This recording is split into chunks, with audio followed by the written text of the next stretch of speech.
सासरी मुलगी असल्यावर तिच्या हसण्यामागचं दुःख कधी कोणाला समजतच नाही. कारण बाप घरी गेला, आई घरी गेली किंवा ती माहेरी आली तर ती सतत हसतच राहत असते. आपल्या सासरच्या चुका ज्या झालेल्या असतात त्या लोकांच्या त्या चुका झाकण्याचा प्रयत्न हा सासरला गेलेला लेकीचा असतो. पण तो का असतो? तर तो असतो आपल्या आई-वडिलांसाठी, आपल्या आई-वडिलांच्या इज्जतीसाठी आणि आपल्या आई-वडिलांनी जे काही आयुष्यात कमवलंय, जे काही आपल्याला संस्कार दिलेत, ते संस्कार जपण्यासाठी ही असते मुलीची धावपळ. परंतु वैष्णवी हगवणे प्रकरण आपण महाराष्ट्रामध्ये ऐकलं. कशा प्रकारे वैष्णवीचा छळ करून तिचा जीव घेण्यात आला. अगदी 6 दिवस तिच्या अंगावर वेगवेगळ्या प्रकारे मारण्यात आलं, चटके देण्यात आले आणि तिच्या अंगावर 30 जखमा झाल्या होत्या. या सगळ्या घटनांद्वारे आता वैष्णवी हगवणे प्रकरणामधील शेवटचे तिचे शब्द समोर आलेले आहेत. नेमकं ती शेवटी काय म्हणू इच्छित होती, काय सांगू इच्छित होती, हे सगळं काही समोर आलेलं आहे. मित्रांनो, तत्पूर्वी तुम्ही जर चॅनलवर नवीन असाल तर चॅनलला सबस्क्राईब नक्की करा, कारण आपल्या चॅनलवर असेच वेगवेगळे विविध माहितीपूर्ण व्हिडिओज येत राहत असतात. मित्रांनो, वैष्णवी हगवणे प्रकरणामध्ये आपण पाहिलं, वैष्णवीचा छळ तर झालाच, परंतु तिची जी नणंद होती करिश्मा हगवणे नावाची, करिश्मा हगवणेनं ह्या सगळ्या कटामध्ये तिचा सगळ्यात जास्त सहभाग होता असं आता कोर्टामध्ये पुढे आलेलं आहे. म्हणजे करिश्मा हगवणे आपल्या वैष्णवी हगवणेचा छळ करायचा आणि आपला डाव साधून घ्यायचा असा तिचा एक प्रमाणे डाव होता आणि तिचाच कट असल्याचं सुद्धा आता बोललं जाते की शशांक हगवणे आणि वैष्णवीचं लग्न करून द्यायचं आणि तिला त्यानंतर छळायचं, अशा प्रकारचा डाव हा करिश्मा हगवण्याचाच असल्याचं बोललं जाते.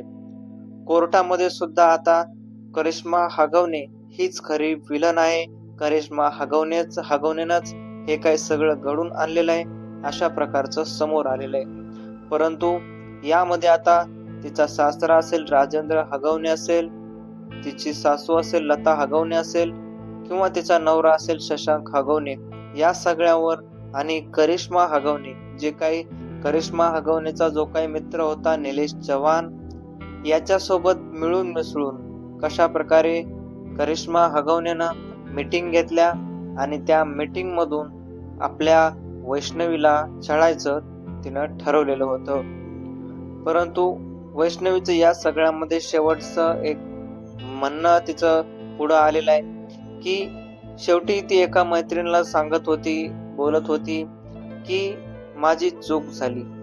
वडील म्हणत होते लग्न करायचं नाही, तो मुलगा चांगला नाही. वडिलांनी त्या मुलाला नाकारलेलं होतं, कारण शशांक आधी सुद्धा वैष्णवीचा हात मागण्यासाठी वैष्णवीच्या घरी गेला होता, परंतु तिच्या वैष्णवीच्या वडिलांनी त्याला नाकारलं होतं आणि कुठंतरी सांगितलं होतं की मी माझ्या मुलीचा हात एका गरीबाकडे देईन, परंतु तुझ्याकडे देणार नाही. अशा प्रकारची भूमिका सुद्धा वैष्णवीच्या वडिलांची असल्याचं बोललं जातंय. परंतु यामध्ये वैष्णवीचा असलेला प्रेमविवाह हा आडा येत होता. वैष्णवीचा प्रेमविवाह अशा प्रकारचा होता की वडिलांच्या या सगळ्या गोष्टीला डावलून वैष्णवी पळून जाण्याचा प्लॅन करत होती, अशा प्रकारचं समोर आलेलं आहे. मग वैष्णवी हगवणे जर पळून जात असेल तर हिला सगळ्यात सोपं एक लग्न लावून द्यावं, अशा प्रकारची वडिलांची भूमिका झाली आणि त्यामुळे वडिलांनी एक मोठा निर्णय घेतला की आता वैष्णवीचं शशांक सोबतच लग्न लावून द्यावं. जर आपण जबरदस्तीनं दुसरीकडे लग्न जर लावून दिलं आणि कदाचित वैष्णवी तिथून जर पळून गेली किंवा लग्नाच्या आधीच जर ती मंडप सोडूनच पळून गेली तर कदाचित आपली नाचक्की होईल, आपली इज्जत जाईल आणि आपल्या इज्जतीपोटी आपल्याला कुठंही असं काम करायचं नाही, अशा प्रकारचं तिच्या वडिलांचं म्हणणं होतं. म्हणून वडिलांनी लग्न लावून दिलं आणि वडिलांनी लग्न लावून दिल्यानंतर मात्र ज्या काही गोष्टी घडल्या त्या धक्कादायकच होत्या. वडिलांना वाटायचं आपली मुलगी प्रेमविवाह करून गेलेली आहे आणि म्हणून कुठंतरी सुखी असेल, परंतु मुलीनं सुद्धा त्यानंतर प्रेमविवाह केल्यानंतर प्रेशर मध्ये आले आणि कुठंतरी आपल्यासोबत जे काही घडतंय ते सांगायला सुद्धा वडिलांना उशीर केला. ते वडिलांना न सांगता ती स्वतःच ते सगळं काही सोसायची, सगळं काही मार असो, बोलणं असो, सगळं काही खायची. कारण तिची चुकी होती, तिचा प्रेमविवाह होता. तरी सुद्धा तिनं सांगितलं वडिलांना आणि वडिलांना सांगितलं असताना सुद्धा वडील सुद्धा सांगायचे की सगळ्या काही गोष्टी ठीक होतील, फक्त तू हार मानू नको. कारण मोठ्या घराण्यातले ते माणसं होते, पैसा पाणी त्यांच्याकडे जास्त होता आणि शेवटी नवरा किंवा सगळे हे एक होतच असतात. त्याच्यामुळे वडिलांना सुद्धा वाटायचं आज ना उद्या वैष्णवीचं हे दुःख कमी होईल आणि या सगळ्या गोष्टीतून एकदा वैष्णवी मुक्तता होईल आणि कुठंतरी चांगलं आपल्या लेकीचं पुढं भविष्य होणार आहे, तिच्या लेकरांचं भविष्य कुठंतरी उज्ज्वल होणार आहे, अशा प्रकारचं तिच्या वडिलांना वाटत होतं आणि म्हणूनच या सगळ्या गोष्टीमध्ये वडिलांनी ह्या सगळा हातभार लावलेला होता. आणि वैष्णवीचे शेवटचे शब्द होते की माझी चुकी झाली, मी असं नव्हतं करायला पाहिजे, वडिलांच्या सांगण्यावरूनच मी लग्न करायला पाहिजे होतं, वडील जिथं सांगतील तिथं मी लग्न करायला पाहिजे होतं, माझ्या मनानं कुठेही लग्न न करता वडिलांनी जे केलं असतं ते झालं जर असतं तर कदाचित मला असा त्रास झाला नसता, मला असे सासरचे मिळाले नसते आणि या सगळ्या गोष्टी घडून आल्या नसत्या. परंतु मी जे केलं ते चुकीचं केलं, मला याच्यावर स्वतःवर राग येतो, परंतु मी आता काहीच करू शकत नाही. आता मी आले इथं तर मला काढावेच लागेल आयुष्य, अशा प्रकारचे तिचे शब्द होते. परंतु हा सगळा छळ त्याचा होत होता आणि या सगळ्या छळामध्ये ती इतकी त्रासली गेली कारण तिला मारण्यात येत होतं रोज, वेगवेगळ्या गोष्टींना मारण्यात येत होतं आणि तिच्या अंगावर सलग 30 जखमा आढळून आल्या होत्या. त्याच्यामुळे वैष्णवी हागवणेनं आपले शेवटला ठरवलं की आपल्याला आत्महत्या करायची आहे आणि मग तिनं आत्महत्या केली.